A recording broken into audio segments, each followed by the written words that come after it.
Well, good morning, everybody. It's great to see you. It's a beautiful day. I hope that all of you, as you came in today, you could get the feeling of all the investment that was put in last week for the Spring Refresh. Although some things are an improvement that are in progress, like those bushes that are now just stumps outside. I do have plans for that. I'm not going to leave it that way. But those beautiful flowers that were put in the planters last week. And did you see the cafe tables outside? Some of you? They're nice. Go take a look if you haven't seen them yet. Yeah, I really appreciate everybody coming out last week for the Spring Refresh. It was a lot of fun. I really feel like it was a big success. And I just wanted to show a few pictures. Here we go. Yeah, in looking back, I realized that bringing all those chairs outside was really unnecessary. Most people didn't want to sit in the sun, which I totally can understand. So all those chairs that are in the sun, like it was just like a few people sitting in them. And then we had some chairs in the back, and then some people just brought their blankets and sat on the ground, And I think next time we'll just do that. It's a lot less work. We also brought out all these tables, and we didn't use half of them. So a lesson learned. But the band was great. We had that huge ball. One of our friends came, Molly, and she said that was one of the highlights of her visit was when the ball started to roll down the hill, and all the kids started running after the ball. It was amazing. Like a couple kids ran, and then everybody took off. And she said that for her that was a real highlight. She was so inspired that we could have a outside. She grew up a Scientology family, Christian Science. And anyway, she really had a great time, and we had also several other friends that really had a good time too. Yeah, it was great barbecue, great food. People brought nice dishes, and we had that big old slide in the back. A lot of fun. People stayed till they took the slide away at 4 o'clock, and a lot of people came. It was nice. You could see here the planters going in. We dug this big old trench over there, which right now is still just a big hole, but we're gonna get that done, hopefully before David leaves. It was just a really nice. We had a great game. Well, no, we played basketball for like 3 hours or something like that. Well, you know what? It was great. You don't remember the heat when you're in the game. It was a lot of fun, and it was nice. And we cleaned the windows, at least on the outside. We got to clean the inside now. And just overall, really great experience, a lot of fun, and I'm just grateful to everybody. And we got more pictures up on our Facebook page. So it's been kind of an interesting week for me personally. This week, our nanny Wamporn took our kids to Missouri, so our three older kids, and so we now have one baby, and it's kind of a neat experience because even though it's still a handful, we've never had the experience of just having one child before. So it's a first for us. It's very cool. And we're really enjoying it. We before the kids left, we had made a to-do list of all the things that we've been putting off for like the last year and a half. Things that I've been meaning to fix and projects I've been wanting to do. And so we've been kind of hacking away at those things. And it's just been a lot of fun. And also after the Spring Refresh, I was really wiped out. So I just really wanted to enjoy just not going out so much. And it's nice not having to bring the kids to school every day and things like that. Another thing that happened this week is I turned 32. Had my birthday, yeah. So 1 year older, and I don't know how many of you saw this on my Facebook page, but one of the first things I thought about when I turned 32 was that, 32 is almost 33, and 33 is a third of 100. And that seems like a lot. And for me, whenever something happens, like a big milestone in my life passes or I get older, I always think about, what have I done in my life up until now, and what am I hoping to do in my life from here on? and basically kind of what do I want in my life? Because, I mean, assuming I live to be 100, that's a third of my life, right? But not everybody gets to live to be 100 years old. And not sure if I want to live to be 100 years old. So, but, you know, looking at my life, what I've wanted in my life has changed so many times. I'm sure many of you can relate with that. I remember when I was younger and movie Jurassic Park first came out, and I was so excited to become an archaeologist. I wanted to be the researcher that dug up the dinosaur bones and someday discovered how to recreate the dinosaurs. And before that, I really wanted to be an astronaut, because one of the few things that me and my dad did together while I was growing up was to watch Star Trek. So I was really into space, and I didn't make a lot of friends that way, but it was something that I wanted to do. And, you know, but here I am today, you know, as pastor, and it was not something that I ever expected. This was never something that I thought about in my youth, my teens, that I would ever become a pastor.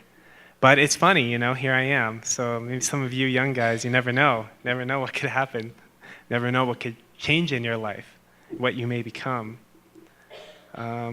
Sometimes people ask me, you know, why do you decide to become a pastor in our movement? Isn't it hard? Like, don't you not want to have to deal with controversial issues or, you know, difficult things, or, you know, trying to help people through their difficulties and things like that? And yeah, I mean, obviously I thought about those kind of things, but I think one thing that I really can appreciate about life is that even if a situation seems kind of difficult or seems kind of unfavorable or undesirable, there's always some kind of a potential there. There's always, like we have a term, every cloud has a silver lining, right? And you know, we had this experience earlier this week where I got a text message on my phone, and it says, "This is a free Verizon text message. You've used 90% of your data for the month." And I have 3 weeks left for the month. So I was thinking to myself, well, how did that happen?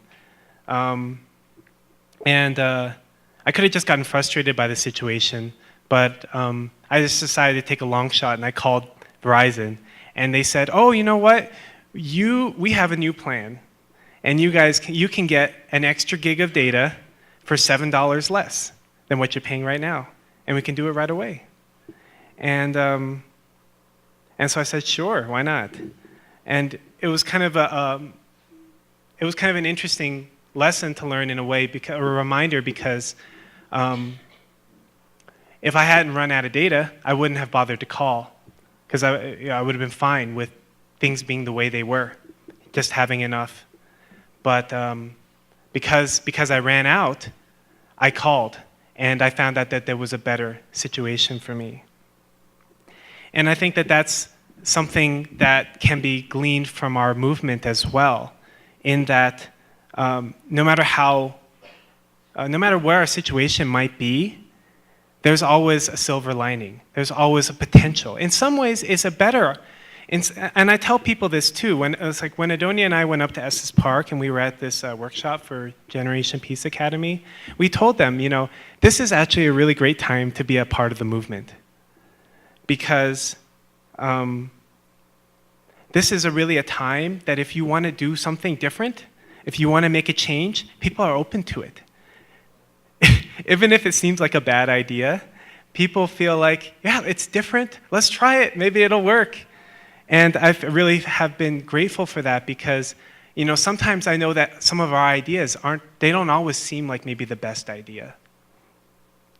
But people just want to support us to do something different and new, and to see what happens.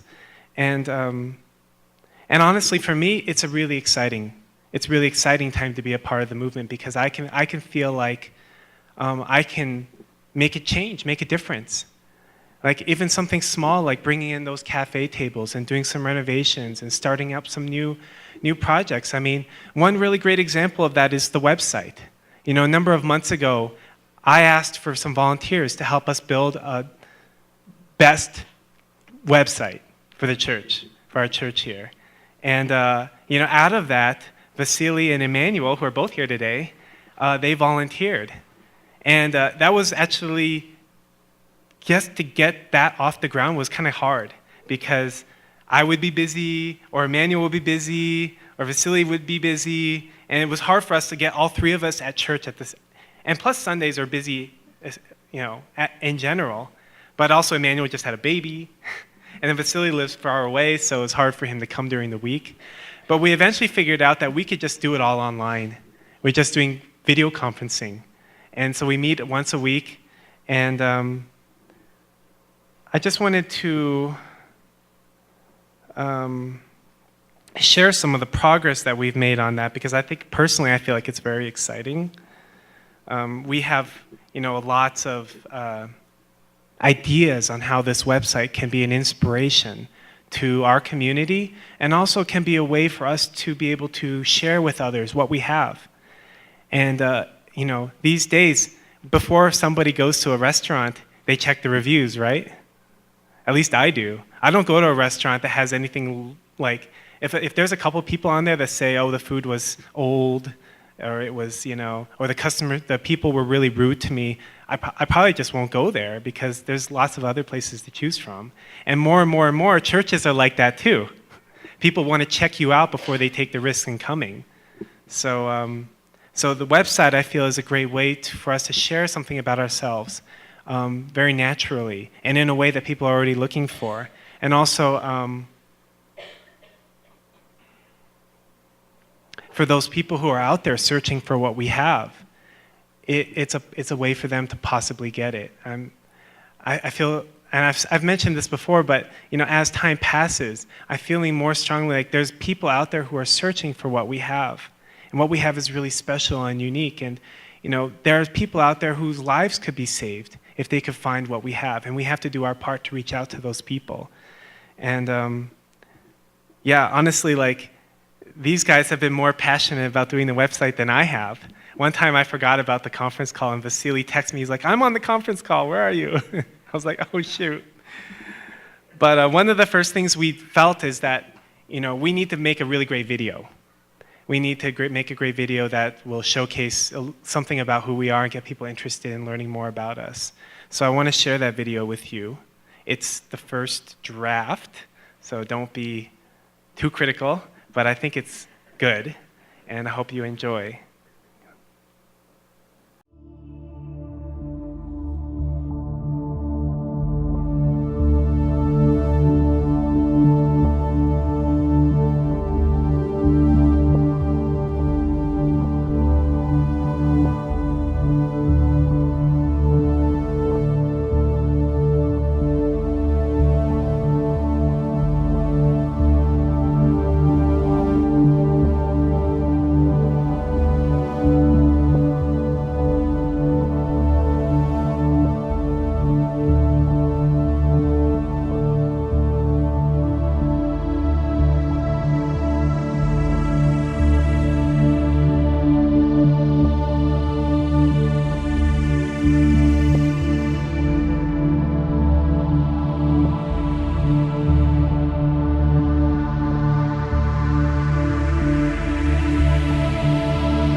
Okay, so that's it. So, cool, right? Very informative, just in a short 1.5 minutes. You go on the website, see the video, and we've decided that those points, those questions that you saw up there, what if you could unlock the secrets of the Bible, if you could find the secrets to happiness? I can't remember exactly what it said. But those are kind of going to be our main points of our different marketing campaign, both on the website, but also, I'm mulling over the idea of doing some billboards and some things like that. And, this is really something that's come out of mostly from Emmanuel Vasili, because, as someone who grew up in the movement, I don't look for the same things in our movement that people who have joined our movement, they know what they were looking for. They know what they were searching for in their life, the questions that they had, the answers that they couldn't find. And so I thought it was only natural that those should be the people who come up with the questions that we should focus on. And I think for people who are looking for the answers to these kind of questions, it could be really meaningful and inspiring to them. So then, when you go on the website, you see the 1.5-minute video. It just plays in the background. And then you can find more information about each of those points. And then, at some point, we get into personal communication and follow up. So I just wanted to share that with you. I think it's a very inspiring development, and I feel this is going to be an incredibly powerful tool, especially to be used in conjunction with our new Welcome Center that's being developed and other new developments that we have in the pipeline. So I hope you enjoyed that. And I just kind of want to leave with the just a reminder that I guess a lesson that I've discovered in my own life, like I was mentioning earlier, every difficult situation has maybe some unique opportunity, silver lining that maybe you didn't know was there before. A few weeks ago, we had this situation where, after church, all the kids run around and they're in the courtyard and they go in the park, and it's really great. But there was one week where the kids started coming into our house, and they would take the basketball, and stuff would just be missing. We were like, no. And my first initial reaction was kind of like, kind of defensive in a way. Like, I just was like, let's just lock the doors, and they can't come in, and problem solved. But Adonia and I were talking, and she was like, you know what? That's an okay idea. But she said, why don't we just talk to the Sunday school teachers and ask the Sunday school teachers to tell the kids that, if they want to come over and get the basketball or do something over at the house, just knock on the door, ask first. And then, amazingly, they started doing that. Started knocking on the door. They started asking, and, someone had knocked over the basketball, the portable basketball hoop, and had broken the backboard. And so we also asked, can someone, can you ask if anyone knows anything about that? And then that person came forward and said, oh yeah, I broke the basketball hoop, and apologized, and everything was good. And it just was a really great feeling to me, and it just reminded me that there's always another way.